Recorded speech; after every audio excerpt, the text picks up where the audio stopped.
ጆን ዳንኤል የሰራሁትን ስራ ዞር ብዬ ሳየው ያሳፍራል አለ። ያሳፍራል። ከዚህ ልጅ ንግግር ብዙ የምንማራቸው ነገሮች አሉ።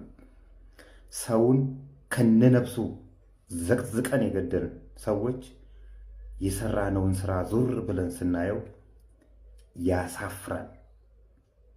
ሰውን በድንጋይ ወግረን የገደልን ገለን በባጃጅ የጎተትን የሰራነው ስራ ያሳፍራል። ሰውን ያቃጠልን ከቀዩ ያፈናቀልን ያሳደድን ሰዎች የሰራነው ስራ እውነት ያሳፍራል። ሀገርን ለተደጋጋሚ ጦርነት ያዳረግን፣ እናትን ልጅ አልባ ያዳረግን፣ ሀገርን ተደጋጋሚ ስርቆት የሰረቅን እውነት ዛሬ ላይ ሆነ መለስ ብለን ስናይ የሰራነው ስራ ያሳፍራል። ይሄ መባል አለበት። በተለይ ትላልቆቹ ሰዎች ይሄን ማለት አለበት።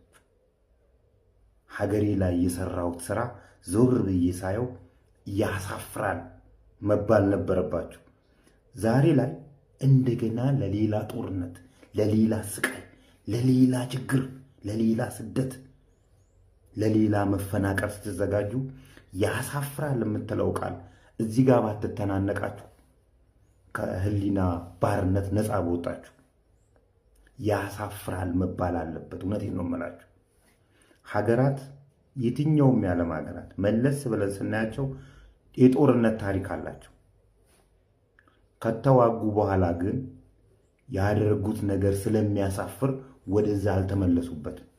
የኛ ሰዎች ግን እንደ ጉሽ ጠላ እየደጋገሙ ለራሳቸው ሌብነት ሲሉ፣ ለማህበረሰብ ጥቅም አይደለም፣ ለራሳችሁ ሌብነት፣ ለራሳችሁ ስትሉ እችን ቃል ካፋችሁ ብታወጡ ዛሬ ሀገራችን ለተደጋጋሚ ረሃብ፣ ለተደጋጋሚ ጦርነት፣ ለተደጋጋሚ እርዛት ባልተዳረገች ነበርና በጣም ቆንጆ ቃል ነች። ባዚህ ያሳፍራል። እናመሰግናለን ጆን ዳንኤል። እንግዲህ እስር ቤት ጥሩ ጥሩ ሰዎችን እያፈራልን ያለው እነ ልጅ ያሬድን ቅርጽ አድርጎ ነበር ያወጣቸው። እነዚህ የሸገር ከተማ የቀንጅቦች አይጠረቄ ሰዎች እነሱ እንዳይሰርቁ እየታገላቸው ነበር። ዛሬ ላይ አሁንም እስር ቤት አስገብተውታል መሰለኝ። እና አንዳንድ ጊዜ እንደዚሁ እዚህ አካባቢ እንደዚህ ባታጠፉም ትንሽ እስር ቤት መቆየት ያለብን ሰዎች አለን። እውነቴን ነው የምላችሁ፣ እንዲሁ የምንንቀሸቀሽ ሰዎች። እና ጆን ዳንኤል ይህን ስለተናገርክ እናመሰግናለን። ፐርሰናሊ እኔ አመሰግናለሁና